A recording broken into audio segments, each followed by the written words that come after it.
Al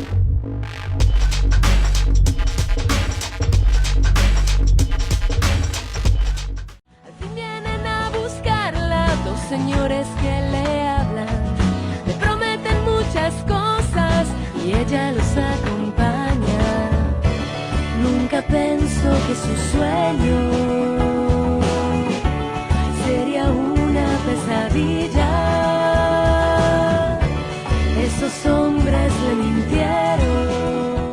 El libro Los demonios del Edén, esta nueva edición, tiene 3 capítulos nuevos que nos cuentan en qué estamos ahora, justamente con una revisión de qué sucedió en estos últimos 10 años, no solamente obviamente con las víctimas, que me parece que son el centro de toda esta historia, sino además qué pasó con los victimarios, dónde están, qué están haciendo, cuánto poder tienen, qué han perdido, qué tipo de justicia ha tocado a los victimarios de los niños y las niñas de demonios del Edén, si no la justicia penal, procesal, sí ha sido una especie de justicia cívica muy interesante, y también hay una reflexión sobre eso.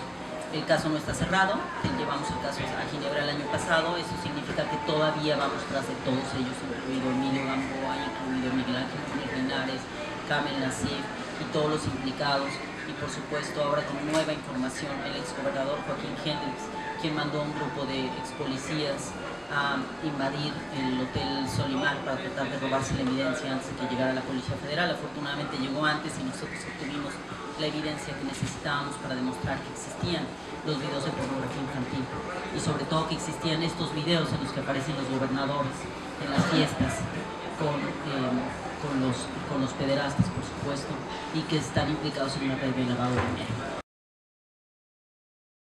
Pusimos sobre la mesa otra vez la cuestión de los derechos de la infancia, ¿no?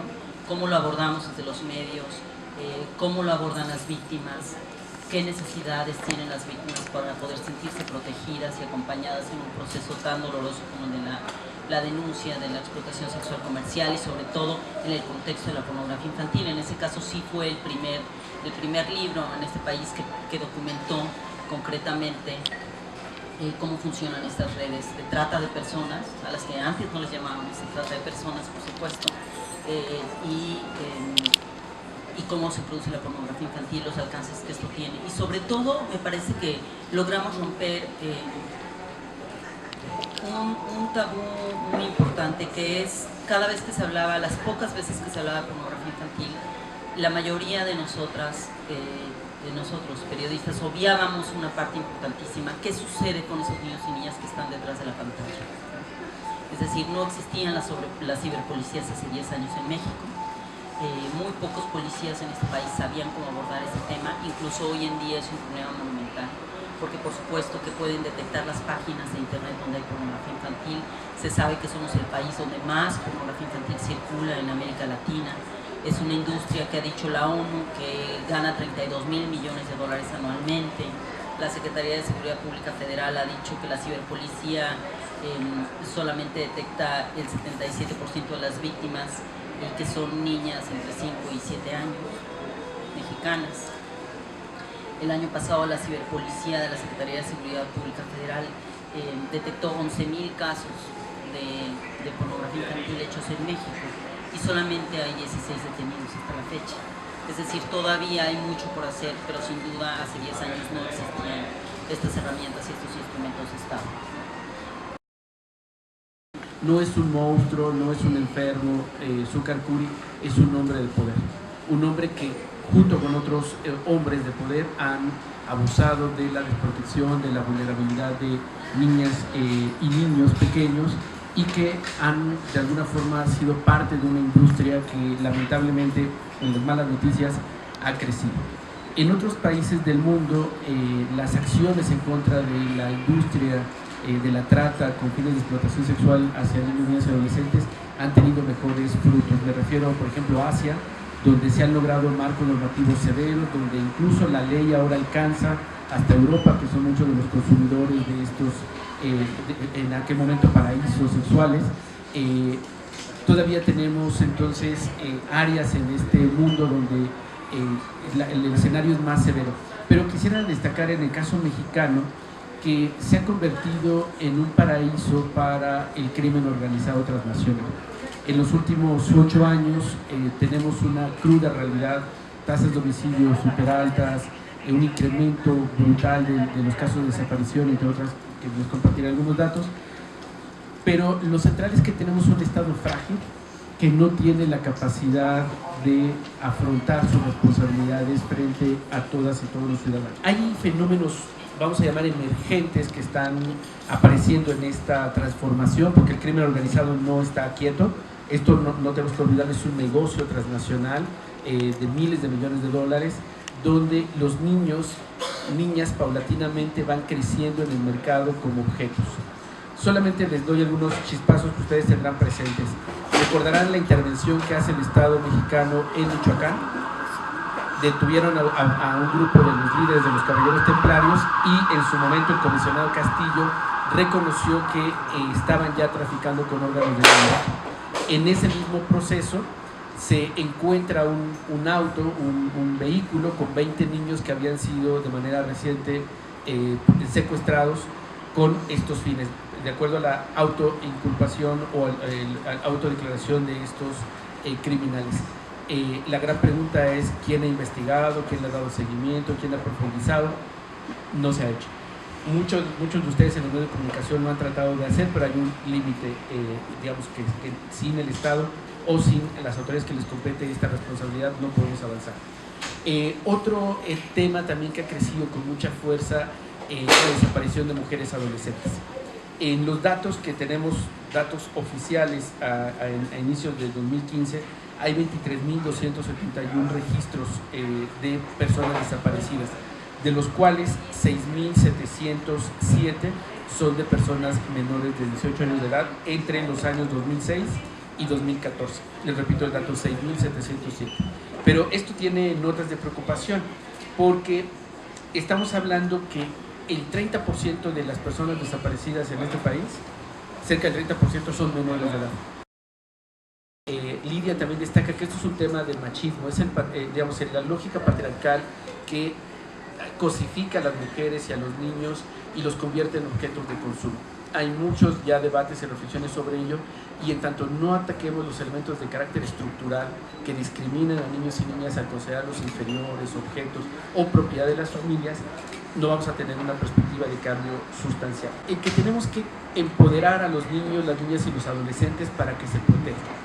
Lo voy a decir un poco feo, si el Estado no nos protege, si sus familias y la comunidad no puede protegerlos, ellos sí pueden protegerse, lo están haciendo. De hecho, si ustedes tienen cercanía con algún adolescente, con algunos chicos, ustedes pueden platicar con ellos y les aseguro que les dan más tips de seguridad que los que nosotros les podamos compartir. Ahora, ¿cómo hacemos que ellos se puedan empoderar de esas herramientas, pero también entiendan que no son inmunes, que hay riesgos y que el crimen va mucho más rápido que nosotros, incluso que ellos? Entonces tendríamos que abrir estos espacios, romper el tabú de no hablar de esto con los niños, porque también creo que eso es uno de los temas que el libro de Lidia rompió hace tiempo, de pensar que eso solamente era para niñas pobres, para niños abandonados. No, esto alcanza a todos los sectores sociales, le está pasando a muchos niños y niñas en este momento, y por ello tenemos que hablar con nuestros hijos, con nuestros sobrinos, con todos los niños y niñas para que entiendan que estamos en riesgo. En el momento que tú haces trabajo intersectorial, lo que te permite esto es lograr entender que sí hay víctimas. Es decir, cada vez que tú ves un video de pornografía infantil o ves un Twitter donde está circulando pornografía infantil, ahí hay una víctima viva.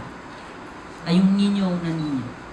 Y entonces lo que hace este trabajo intersectorial es permitirte que esos niños o niñas sean detectados en qué estado están.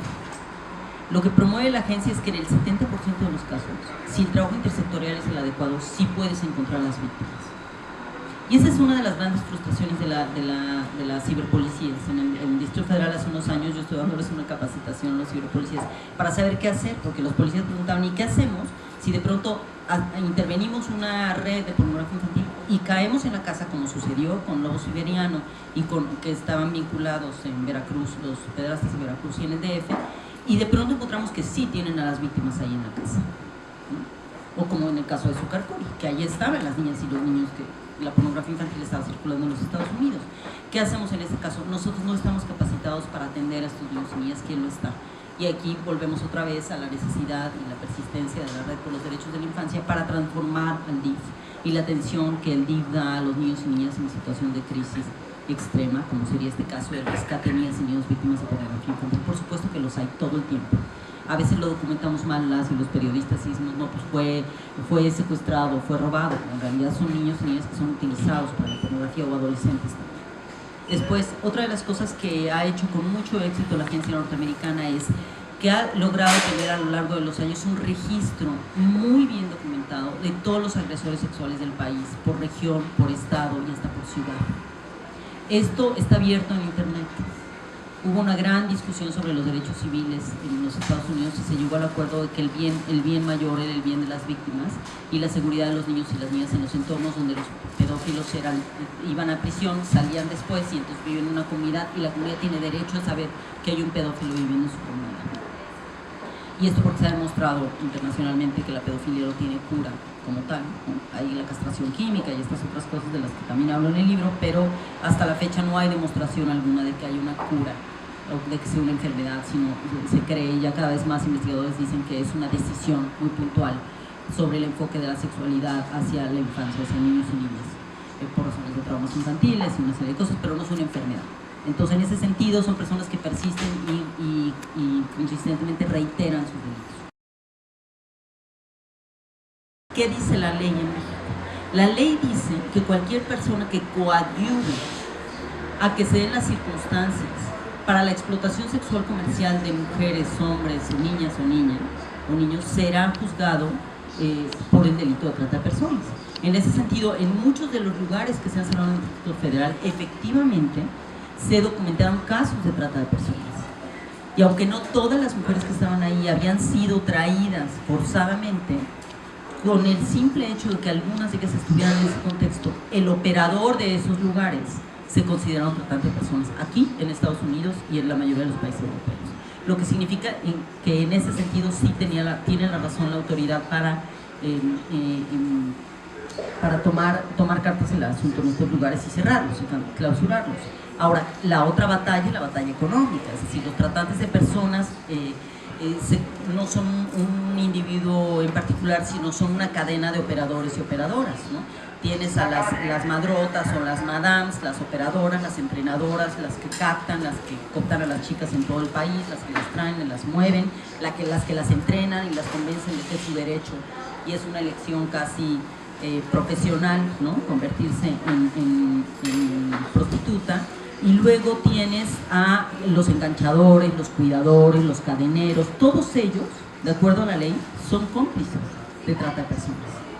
Ahora, lo que nos sucede en México es, como ya bien dijo Juan, los niveles de impunidad tan graves y la lentitud para lograr las sentencias en estos casos de trata, particularmente hablando del Distrito Federal, hace más complejo el asunto, porque entonces, como están en la cárcel sin un proceso adecuado, muy probablemente la mayoría de los detenidos en este momento van a salir libres, porque no se llevó a cabo el debido proceso, porque los van a dejar en la cárcel demasiado tiempo y no está suficientemente justificado el delito de trata de personas, ¿no? Entonces estamos en un momento en el que no tenemos a los ministerios públicos suficientemente capacitados en algunos casos y en otros casos sobrecargados de trabajo, lo cual les imposibilita adquirir todos los elementos jurídicos para poder demostrar la trata de personas.